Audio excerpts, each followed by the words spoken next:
नमस्कार, मैं कमलेश कबीर आपका एक बार फिर स्वागत करता हूं इस नए एपिसोड में। आज के इस एपिसोड में जैसा कि आपको पता है दिल्ली के विधानसभा के चुनाव परिणाम आए हैं, तो फिर हम एक बार बात करने वाले हैं दिल्ली की विधानसभा सीट पटपड़गंज की। और पटपड़गंज की सीट से आपको पता होगा इस बार सबकी नजरें जो है वो बनी हुई थी। और उसकी वजह थी, एक सबसे बड़ी वजह यह थी कि वो सीट मनीष सिसोदिया की थी। लेकिन 2020 में मनीष सिसोदिया की जो जीत हार का मार्जिन था वो 3000 के आसपास आ गया था। और उसके बाद में मनीष सिसोदिया कभी उस सीट के ऊपर गए ही नहीं, तो विकास कार्य तो हुआ नहीं। और जैसे भी आपको पता भी होगा कि अरविंद केजरीवाल और आम आदमी पार्टी का पिछले 5 साल का अगर रिकॉर्ड उठा के देखोगे तो उन्होंने काम किया ही नहीं। सिर्फ और सिर्फ काम नहीं होने का ठीकरा लगातार वो भारतीय जनता पार्टी और एलजी के सक्सेना के सर माथे फोड़ते रहे। तो इससे भी हम कह सकते हैं। और दूसरा कारण, मनीष सिसोदिया ज्यादा समय तक जो है वो जेल में ही, तिहाड़ जेल में बैठे थे, तो वो भी एक बड़ी वजह थी। तो एंटी इनकम्बेंसी साफ तौर से दिखाई दे रही थी। अब ऐसे में पटपड़गंज सीट के लिए जो लोग बात कर रहे थे शिक्षा के क्रांति के मॉडल की, तो उनको एक ऐसा चेहरा चाहिए था जो इसी फील्ड से जुड़ा हुआ हो, ताकि जनता को एक मैसेज देने की कोशिश की जाए कि हमारे साथ ऐसे लोग हैं जो शिक्षा में काम कर रहे हैं या शिक्षा में जो है वो बदलाव कर सकते हैं, ला सकते हैं। तो सीट दी गई अवध ओझा को। अब अवध ओझा को उनकी ऑटोबायोग्राफी मुझे बताने की जरूरत है नहीं, क्योंकि जब वो आम आदमी पार्टी में गए थे, ज्वाइन किया था, तभी मैंने उनके बारे में जो है वो उस वीडियो में बात की थी। लेकिन आज के 2 या 3 दिन पहले मैंने इस सीट का एक आंकलन किया था और इस सीट पे मैंने दावे से कह दिया था कि यहां पर अवध ओझा चुनाव हारेंगे। और उसमें मैंने एक तर्क भी दिया था। और तर्क क्या था? तर्क यह था कि जब अवध ओझा वहां पर जनसभा को संबोधित कर रहे थे, तो जिस तरीके से वो शिक्षा की बात कर रहे थे, एक छोटे बच्चे को माला पहना के, और उसके बाद में किसी एक आईआईटीएन के फादर की जो है उनसे मुलाकात होती है, उसकी बात की, और फिर उसके बाद में उन्होंने पेड़ों का एक एग्जाम्पल दिया कोविड को लेकर, कि कोरोना में शायद आपको समझ में आ गया होगा कि ऑक्सीजन का कितना इंपॉर्टेंस है, पेड़ पौधों का कितना इंपॉर्टेंस है। और उस वक्त भी मैंने कहा था कि आपने जनता की दुखती रुख पे हाथ रख दिया, क्योंकि उस वक्त जनता ऑक्सीजन के क्राइसिस से मर रही थी और अरविंद केजरीवाल ऑक्सीजन के सप्लाई के बजाय बिजी था शीश महल पे। लेकिन उससे जब बात आगे बढ़ी, तो आप देखिएगा उस बाइट पे कहीं ना कहीं सोशल मीडिया पे वो अवध ओझा की पड़ी होगी, जब वो ये कहते हुए नजर आते हैं कि बाकी जो पार्टियां हैं वो चुनावी मैदान में दारू बांट रही है और दारू जो है वो घरों को खराब करती है। जैसे ही वो ये स्टेटमेंट देने लगते हैं, उनके साथ में खड़ा आम आदमी पार्टी का नेता बोलता है, आगे बढ़िए।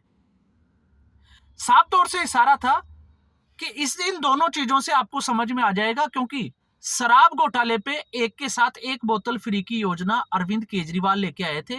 लेकिन अवध ओझा, क्योंकि वो टीचर है, क्योंकि वो पढ़ाता है, क्योंकि वो मोटिवेशनल स्पीकर है, तो उसको याद ही नहीं रहा कि ये स्टेटमेंट जो है वो देना है या नहीं देना है। तो आज की स्थिति में अवध ओझा जो आम आदमी पार्टी में आए थे, और आपने ये भी देखा कि वो अरविंद केजरीवाल की तुलना कृष्ण से करने लगे थे, तो कृष्ण का क्या हाल हुआ आज? मैं भगवान श्री कृष्ण की बात नहीं कर रहा हूं, मैं अवध ओझा के कृष्ण भगवान की बात कर रहा हूं, अरविंद केजरीवाल की, कि वो अपनी सीट भी नहीं बचा पाए। तो ये तो थी अरविंद केजरीवाल की स्थिति, जिसपे हम पहले ही बात कर चुके। लेकिन दूसरी सबसे बड़ी बात थी कि आखिर अवध ओझा पटपड़गंज से हार गए और बाकी के लीडर भी हार गए, तो इसके पीछे की बड़ी वजह है। तो बड़ी वजह थी क्रेडिबिलिटी। जब कोई नेता किसी पार्टी को रिप्रेजेंट करता है और वो चुनावी मैदान में जाता है और वो ये कहता है कि हम आपको जो है वो शिक्षा के मॉडल को दुरुस्त कर देंगे, हम आपको जो है वो सिविल लाइन को नई पाइपलाइनें डाल देंगे, यमुना नदी को साफ कर देंगे, तो आपकी पिछले 10 साल की क्रेडिबिलिटी देखी जाती है कि आपने कितना डिलीवर किया। आपने बोला बहुत और चढ़ चढ़ के बोला, लेकिन जनता के लिए आपने धरातल पे काम क्या किया, इससे आपकी क्रेडिबिलिटी जो है वो उसकी पहचान होती है और जनता उसी के ऊपर भरोसा करती है। तो यहां पर ना अरविंद केजरीवाल की क्रेडिबिलिटी थी, ना यहां पर मनीष सिसोदिया की क्रेडिबिलिटी थी। अब बात आ जाती है अवध ओझा की। तो अवध ओझा को लगा कि वो जो है वो बड़े लेवल के एक टीचर है, मोटिवेशनल गुरु है।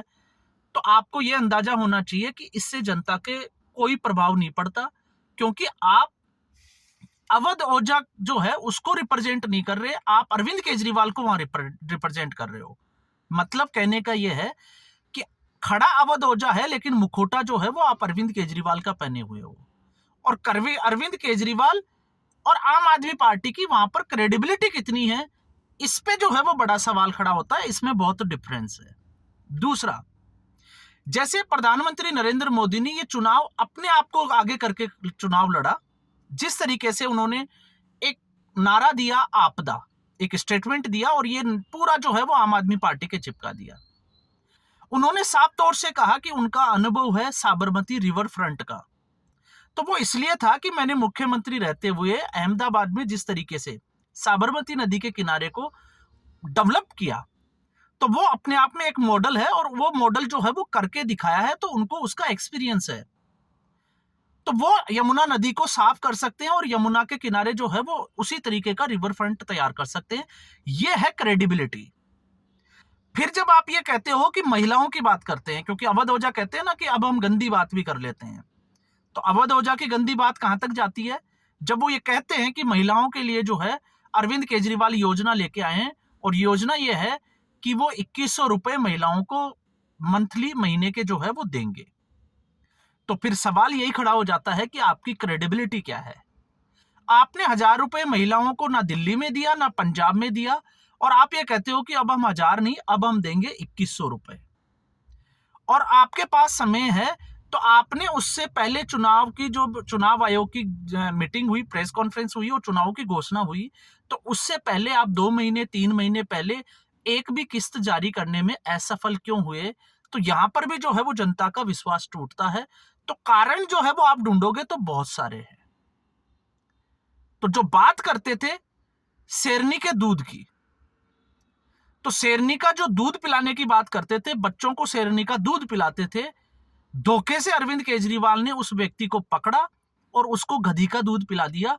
अगर ये मैं कहावत कहूं तो कतई इसमें जो है वो बुरा नहीं है, भले ही मेरा एक एग्जाम्पल बुरा हो सकता है, लेकिन अवध ओझा जो है वो ऐसी स्थिति में, क्योंकि इस स्थिति में बहुत बड़े लोगों की मैं बात नहीं कर रहा, छोटे छोटे जो यूट्यूबर्स हैं, जो राजनीति को पहचानते हैं, उन पे काम करते हैं, उनको भी ये समझ में आ गया था कि इस बार चुनाव जो है उसकी हवा किस तरफ जा रही है। और ऐसी स्थिति में एक बड़बोला, और मैं बड़बोला नहीं कहूंगा, क्योंकि अवध ओझा को लगा होगा कि इस बार वो जो है, अगर आम आदमी पार्टी की सरकार आई और वो चुनाव जीत गए, तो वो शिक्षा मंत्री बन जाएंगे, क्योंकि उनसे ज्यादा पढ़ा लिखा इस पार्टी में कोई नहीं है। और मनीष सिसोदिया का तो वैसे भी बुरा हाल है। मैंने पहले भी बोला था कि मनीष सिसोदिया सिर्फ जो है वो 12th पास है, और जर्नलिज्म का उनके पास डिप्लोमा है। इसके अलावा जो शिक्षा में दूसरों लोगों की डिग्री पूछते हैं, ये उनकी डिग्री का हाल है।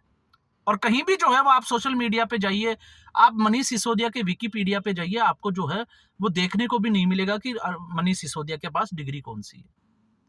तो यहां पर अवध ओझा के जो है वो ख्वाब बड़े ऊंचे थे। उनको लग रहा था जैसे 2015 और 2020 में अरविंद केजरीवाल की हवा थी।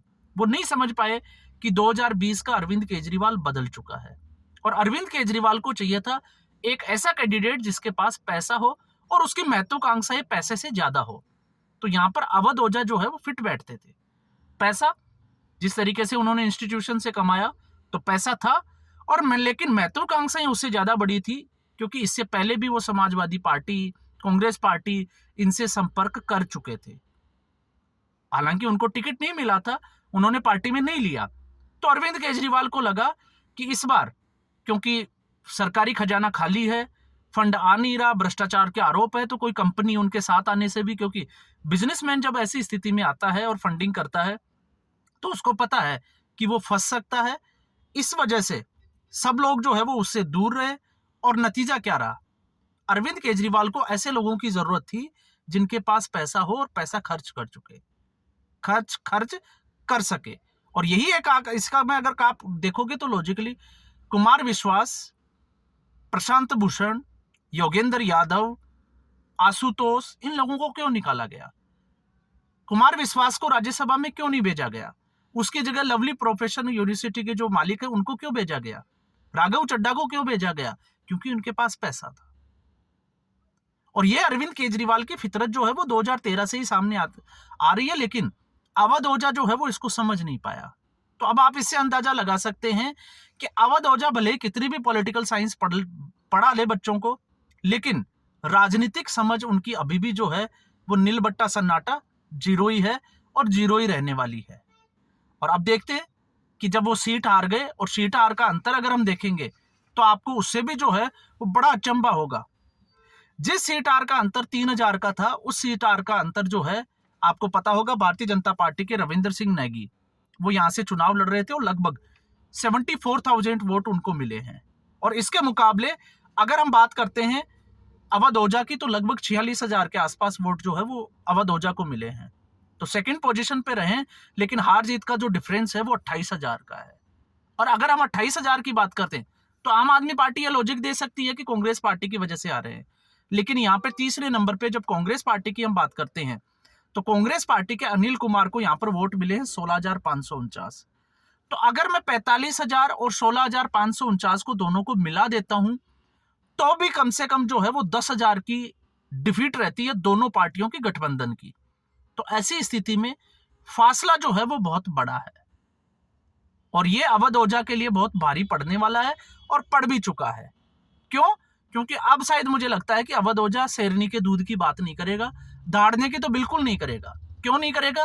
क्योंकि वो पहले ही एक्सपोज हो चुका है। आपने देखा होगा, एक बार मैंने वीडियो में भी बात की थी कि अवध ओझा का जब इंटरव्यू था और फिर उनको कोई बाहर से आवाज लगाता है कि अब आप बंद कर दीजिए, और वो तुरंत बंद कर देता है, सवालों के जवाब देने से भी भाग जाता है। तो अवध ओझा, जिसको बोलते हैं ना कान पकड़ी हुई बकरी, उसकी तरह जो है वो उसका आम आदमी पार्टी में आते ही यह हाल हो गया। तो आप सोच के देखो, अगर वो जीत भी जाता तो फिर क्या हाल होने वाला था। क्योंकि करना उसने अरविंद केजरीवाल के इशारे पे, और अरविंद केजरीवाल की राजनीति पूरा देश और पूरी दुनिया जान चुकी है, और दिल्ली की जनता ने उसको पहचान करके सबक भी सिखा दिया है कि अब हमें आपकी जरूरत नहीं है। तो आज के एपिसोड में बस इतना ही। उम्मीद करूंगा वीडियो एपिसोड आपको पसंद आया होगा। वीडियो को लाइक करें, शेयर करें, चैनल जरूर सब्सक्राइब करें। धन्यवाद।